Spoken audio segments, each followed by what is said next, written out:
All right, let's get right into it. We're looking at two cities, right next to each other on Lake Michigan, Manitowoc and Sheboygan. Now, as they're planning for 2026, they are sending out completely different vibes. Seriously, they're taking these dramatically different paths to build their future, and it makes for this fascinating tale of two very, very different strategies.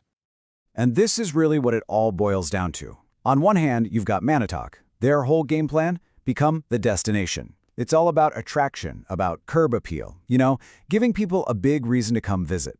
Then you have Sheboygan, and they're focused on the foundation. They're doubling down on that core infrastructure, the stuff that makes a city actually work. It's a classic conflict, right? The flashy spectacle versus the solid structure. So let's really dig into what this whole fun versus fortress thing looks like on the ground. How are these two cities actually defining their vibe for 2026 with their actions and, their wallets? Okay, so Manitowoc is absolutely going for the fun. They are pouring a ton of money into Red Arrow Park, and their goal is crystal clear: make the waterfront Instagrammable. This isn't just about fixing up a park. No, they're trying to build a real destination, and they've even got a big reveal plan for the 4th of July in 2026. It's all about creating buzz, making something people can see and share online.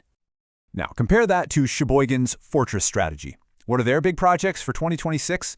A brand new $20 million public safety campus and a massive $26 million sewer interceptor. So yeah, while Manitowoc is busy designing pretty beach walkways, Sheboygan is making sure the toilets flush and that their police and fire departments have a cutting-edge home base. It's absolutely critical work, for sure, but it definitely doesn't have that shiny public-facing glamour. But none of this stuff, whether it's fun or foundational, is free. These huge projects have a real, direct impact on the people who live there, right in their wallets. So let's take a look at the actual price of all this progress. This table really tells the financial story. Check out the tax levy increase. Manitowoc residents, they're looking at a 7.25% hike. Meanwhile, in Sheboygan, it's a much smaller 2.55%. What's also interesting is the assessment trend. In Manitowoc, property values are shooting up, which adds to that tax bill. But in Sheboygan, they actually lowered the tax rate a little to help balance out their own rising property values. And that big buy column just spells it out. Manitowoc's money is going to the park you can see, while Sheboygan's is going to the safety campus and sewers you can't. And boom, here's what that looks like. It's so clear, right? You can just see how much steeper that tax jump is in Manitowoc. That big bar, that's the cost of building the vibe. It's the price tag for creating that shareable, Instagrammable destination. It is a very real ouch factor that residents are feeling in their bank accounts in exchange for a very public, very visible upgrade. So this brings us to this idea from the source material, called the She-Vegas vision. Basically, it's this concept of a city totally transforming itself into a top-tier tourist spot. Let's see how each city's plan for their best asset, their waterfront, fits into that bigger picture. So, just so we're all on the same page, She-Vegas is just a fun term for this idea of a city that's trying to become a premier visitor destination. It's a place people don't just happen to live in, but a place they actively want to go and experience. And you can really see the different philosophies at play in this timeline. When you look at their waterfronts, the difference in urgency is just, wow. Manitowoc is on the fast track. They're sprinting towards that July 4th, 2026 grand opening. Sheboygan, on the other hand, created a master plan back in 2023, but their budget for 2026 is really focused on smaller maintenance stuff. One city is going for the big, splashy reveal. The other is playing the long game. Okay, but a city isn't just parks and pipes, right? It's also about the people, especially the ones who keep it safe. And it turns out, both of these cities are in a real battle to attract and hang on to the best police and fire talent they can get.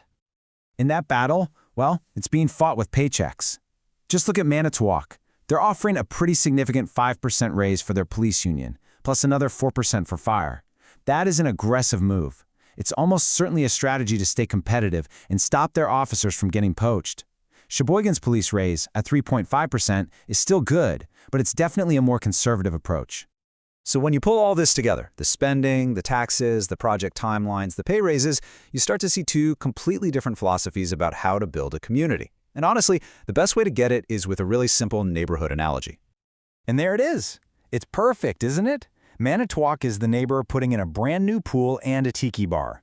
Everyone can see it, it looks amazing, and it's the house where all the parties are going to be. Sheboygan, they're the neighbor who's busy redoing all their plumbing and putting in a top-of-the-line security system. You might not even notice they're doing the work, but you know their house is solid, safe, and just built to last. It just perfectly captures the two different vibes.